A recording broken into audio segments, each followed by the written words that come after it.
ভাইয়েরা আমার, আল্লাহর হাবিব সাল্লাল্লাহু আলাইহি সাল্লাম দ্বীনের দাওয়াত দেওয়া যখন শুরু করলেন, হক কথার দাওয়াত যখন দেওয়া শুরু করলেন, লা ইলাহা ইল্লাল্লাহ মুহাম্মাদুর রাসূলুল্লাহ, সঙ্গে সঙ্গে মক্কার নেতৃস্থানীয় মানুষ যেগুলি রাসূলের বিরুদ্ধে চলে গেল, তারা মনে মনে ভাবলো, এই মুহাম্মদের কথা যদি সারা মক্কার মানুষ মেনে নেয়, তিনি তো সবচেয়ে বড় নেতা হয়ে যাবেন। কিন্তু আল্লাহ রাসূল নেতা হওয়ার জন্য আসেন নাই, তিনি এসেছিলেন আল্লাহর দেওয়া দায়িত্ব দুনিয়ার মানুষের কাছে কালেমার দাওয়াত পৌঁছাইয়া দেওয়ার জন্য। বলে সুবহানাল্লাহ। বিরোধিতা শুরু করলো, নির্যাতন শুরু হলো, কিন্তু কোনো কিছু দিয়ে আটকানি সম্ভব হলো না। আল্লাহর দ্বীনের প্রচার শুরু হলো। আল্লাহর দ্বীনের প্রচার এই পৃথিবীতে দুইটা জিনিসের মাধ্যমে হয়েছে। বলেন সুবহানাল্লাহ। ঐতিহাসিকবিদেরা লিখতে গিয়ে অবাক হয়ে যায়, কি জিনিসের আকর্ষণে এত তাড়াতাড়ি পৃথিবীর কোনায় কোনায় গিয়ে পৌঁছে গেল লা ইলাহা ইল্লাল্লাহর স্লোগান। পৃথিবীর পথহারা মানুষ দলে দলে কি জিনিসের আকর্ষণে এত তাড়াতাড়ি আল্লাহর দ্বীন ইসলামকে গ্রহণ করলো। যেই দিন আল্লাহর হাবিব ওমর রাদিয়াল্লাহু তাআলা আনহু যেদিন আল্লাহ দ্বীন গ্রহণ করলেন, সেই দিন মুসলমানদের সংখ্যা ছিল 40 জন। কত জন? যেই দিন আল্লাহর হাবিব মক্কাতুল মুকাররমা থেকে মদিনাতুল মুনাওয়ারায় চলে গেলেন, সেই দিন মদিনার মানুষ ছিল 70 জন মুসলমান। কত জন? আল্লাহ রাসূলের সঙ্গে গোটা মক্কা থেকে যারা মদিনাতুল মুনাওয়ারায় হিজরত করে চলে গেলেন, তাদের সংখ্যা ঐতিহাসিকবিদেরা লিখতেছে 250-এর মতো। এই হলো মুসলমানদের হিসাব। মাঝে চলে গেল মাত্র 12 বছর। কত বছর? আল্লাহর হাবিব সাল্লাল্লাহু আলাইহি ওয়াসাল্লাম 9 জিলহজের দিন, হিজ্জাতুল উইদার দিন, জীবনের প্রথম হজ এবং শেষ হজ, আরাফাতের ময়দানে দাঁড়িয়ে বক্তব্য যখন দিতেছেন, যেখানে দাঁড়িয়ে বক্তব্য দিয়েছিলেন সেখানে আজকে বিরাট মসজিদ হয়েছে, যেই মসজিদের নাম হলো মসজিদে নামিরা, যে মসজিদের ভিতরে একসঙ্গে নামাজ পড়ে 70,000 মানুষ। সুবহানাল্লাহ বলেন। রাসূল বক্তব্য দেওয়া শুরু করলেন, জোহর থেকে শুরু করে আসরের রক্ত হয়ে গেল। এত লম্বা বক্তব্য জীবনে আর কোনো দিন দেন নাই।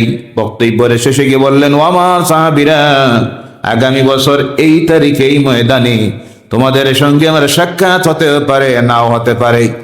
বিদ্ধ সাহাবীরা যারা বুঝে গেলেন আল্লাহ রাসূল আর বেশি দিন জমিনে থাকবেন, রাসূলের যখন বক্তব্য দিতেছেন সেই দিন আল্লাহর হাবিবের সামনে বসে আছেন 1,24,000-এর ঊর্ধ্বে সাহাবীরা। সুবহানাল্লাহ বলেন। মাঝে গেছে কত বছর? 12 বছর। কত বছর? আল্লাহ পাক সেই দিন তার কালাম কোরআনুল কারীমের শেষ আয়াত নাযিল করলেন। আল্লাহর হাবিবের বক্তব্য যখন শেষ হলো, জিবরাইল এসে কোরআনের শেষ আয়াত রাসূলকে শুনাইয়া দিলেন, আল ইয়াউমা আকমালতু লাকুম দীনাকুম ওয়া আতমামতু আলাইকুম নি'মাতি ওয়া রাদিতু লাকুমুল ইসলাম দীনা। জোরে বলো আল্লাহু আকবার। ইসলাম কমপ্লিট হয়ে গেল।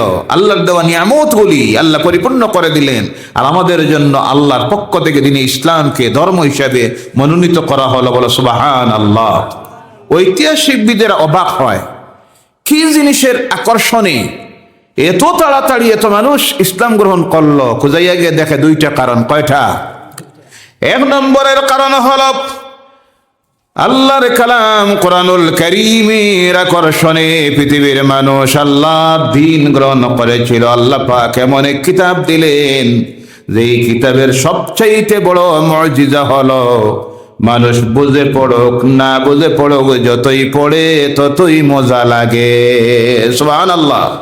লাগেনি না? না। এই মজা লাগার জন্য মক্কি জীবনে রাসূলের কাছে আল্লাহ যে সূরাগুলি নাযিল করেছিলেন, দেখলে গিয়ে দেখা যায় এত সুন্দর ধারাবাহিকতায় আল্লাহ ছন্দ মিলাইয়া নাযিল করেছিলেন, যাতে মক্কার মানুষ, পৃথিবীর পথহারা মানুষ তার কালামের প্রতি আকৃষ্ট হয়। যেমন দেখেন, ইজাস সামাউ ফাতারাত ওয়া ইজাল কাওয়াকিবু ইনতাসারাত ওয়া ইজাল বিহারু ফুজ্জিরাত ওয়া ইজাল কুবুরু বু'সিরাত গোটা সূরাকে যদি তিলাওয়াত করে যান তাহলে প্রত্যেকটা আয়াতের শেষ অক্ষর হল থে। সুবহানাল্লাহ, কি সুন্দরভাবে আল্লাহ মিলাইলেন।